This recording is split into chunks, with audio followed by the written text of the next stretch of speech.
When I was 22 years old, I moved to a new city that was only 20 minutes away. I was quite familiar with the area, but didn't know anyone there. I moved because it was closer to my new job and the place where I would soon start school. I took up this new part-time job as a bartender at the nearest local bar, which was actually only half a mile from my apartment. It was actually a great job, and I enjoyed it there for the most part. It ranged between $180 and even up to $300 a night, sometimes only working 3 days a week, Monday, Wednesday, and Friday. One of my co-workers, who was also a bartender, only worked on Fridays with me, and I kind of liked him because he was really handsome and charming, just my type. And his name was Noah, but he had a girlfriend, so I never approached him out of respect for him and his relationship, but I always kept thinking about him. One Friday at work, I could tell he was upset and something was wrong because he wasn't himself. I asked him if he was okay, and he told me he was fine and wasn't sure why I was asking. He told me he was just tired for a moment when I went out on break. I noticed he was outside too, and he was crying. I asked him if he wanted to talk about it, and he finally opened up to me. He told me he was going through a tough time, and he had just recently found out that his girlfriend was cheating on him. I offered to hang out after work in case he needed a friend to talk to, and he gladly accepted. He came over, and we drank and had fun, but the more he drank, the less I wanted to be around him. Honestly, he started acting hostile and passive-aggressive, but I let it slide because I knew he was really upset about his girlfriend. Eventually, he left shortly after we spent some intimate time in bed. He started coming almost every night after that. At that point, we were almost like we were in a relationship, or at least I felt that way. But our little fling only lasted about 2 weeks because the last time he came over, I saw a different side of him. At first, everything was normal, and we were having fun as usual.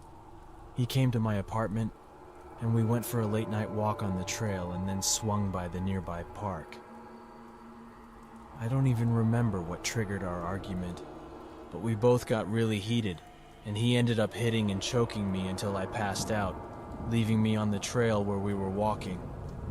Some kids eventually found me as they were riding their bikes along the trail, and he helped me by calling the police and taking me to a safe place. I later found out that Noah's girlfriend never cheated on him, and that he had been physically abusive to her throughout their relationship, and lied that she broke up with him, and he couldn't accept the reality after she left him. I truly hope he gets the help he needs, not just for himself, but for the women he'll encounter in the future too.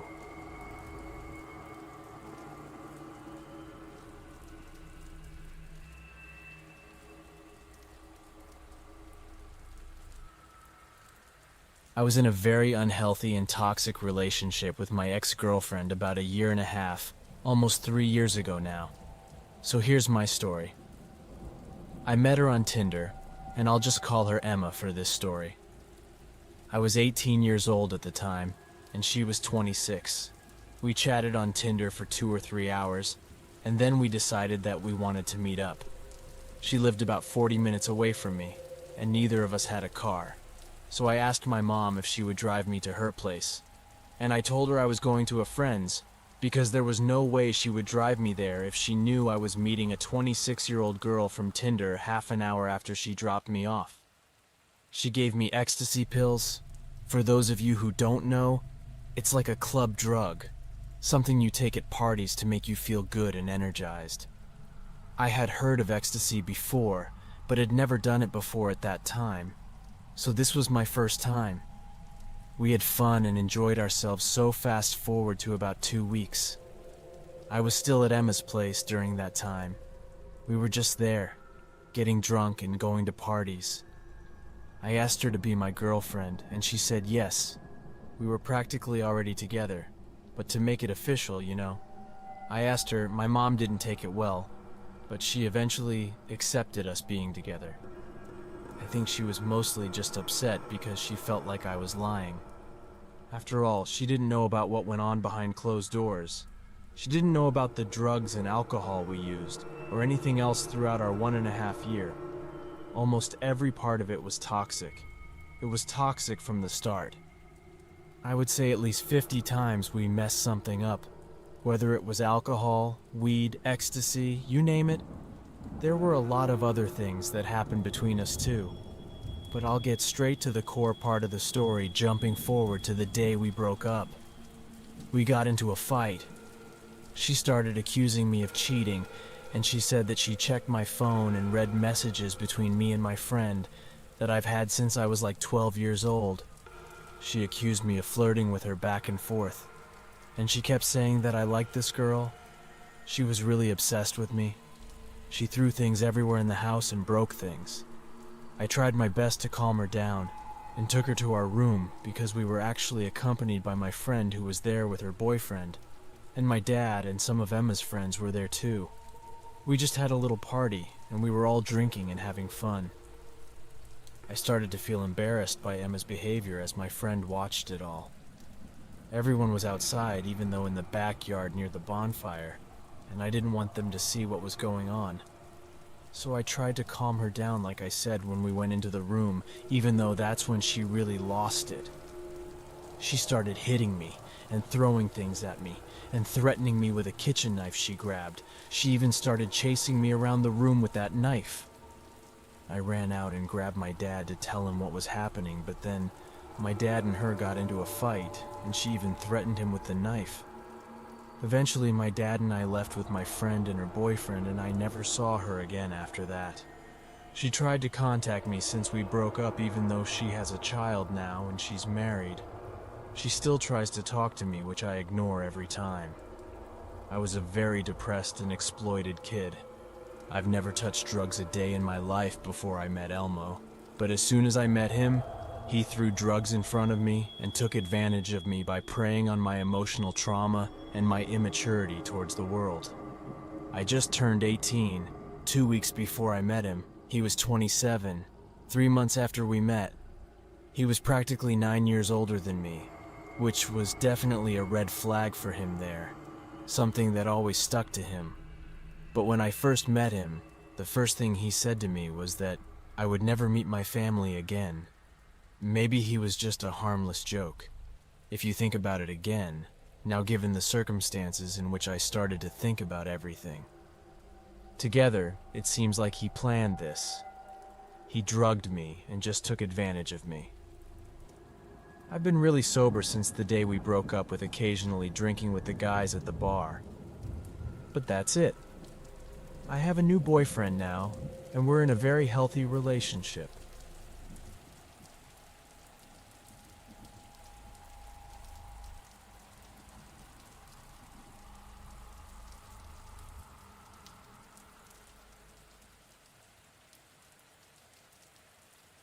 I used to date a girl named Layla. We were very close at one point, and we were together for a full 2 years, which was a long time for me, considering we were high school students, and most of my friends and other close people wouldn't last more than 2 months at most. We eventually broke up for about a month because we both attended different colleges, and at the time, we weren't sure it would work out. We both lived on campus, and her campus was a 2-hour drive from mine. She went to school and worked almost full-time. There was just too much going on, and we didn't think it would go smoothly and simply. I'm one of those people who need alone time to be happy in my relationship, and I felt that was pretty normal even though we broke up. I worked and went to school. I felt like I didn't have enough time for myself, and we eventually got back together about a month after we broke up. So basically, we would try. And besides, I was in a relationship. I really loved her, and I thought she was the one I wanted to spend the rest of my life with so fast. 1 month later, I left campus to visit my family for a week, because I miss them, and I'm not used to spending much time away from them. My family and I are very close. I have 2 brothers, 1 sister, and of course, my parents. I'm the oldest among them, so I'm like a role model for all my siblings. My family lives in an average American suburban home in a quiet and pleasant neighborhood. I told my girlfriend Layla that I would be going home for 2 weeks to spend time with my family, and she was very happy for me and supportive, so nothing extraordinary. It was just on the third or fourth night of mine at my parents' house. I saw my girlfriend starting to behave strangely. I knew something was wrong from the way she messaged me. She made sure nothing was wrong, but deep down I knew she was lying. Eventually, she asked me if I wanted to go out that day, and I told her I would love to.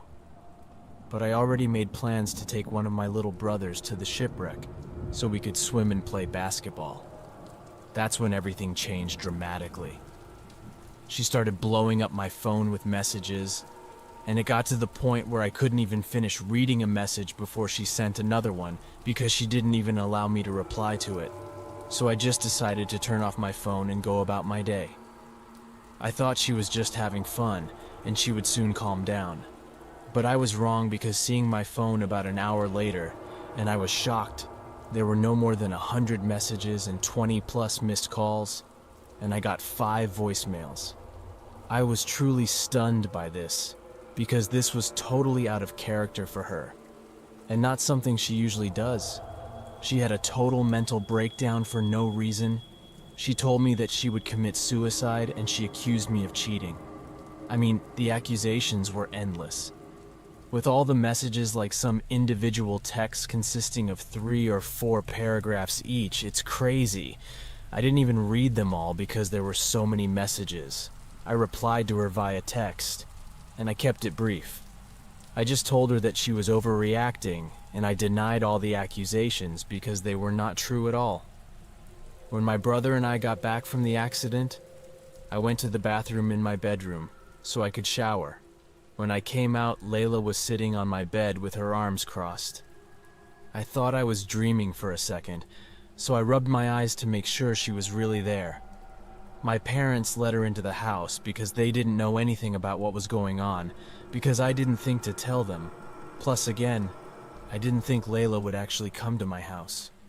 I broke up with her right then and there, and I told her she had to leave. Then she threatened to tell my parents that I was physically abusive to her if I didn't sit and talk to her, which is not true at all. It's really bad.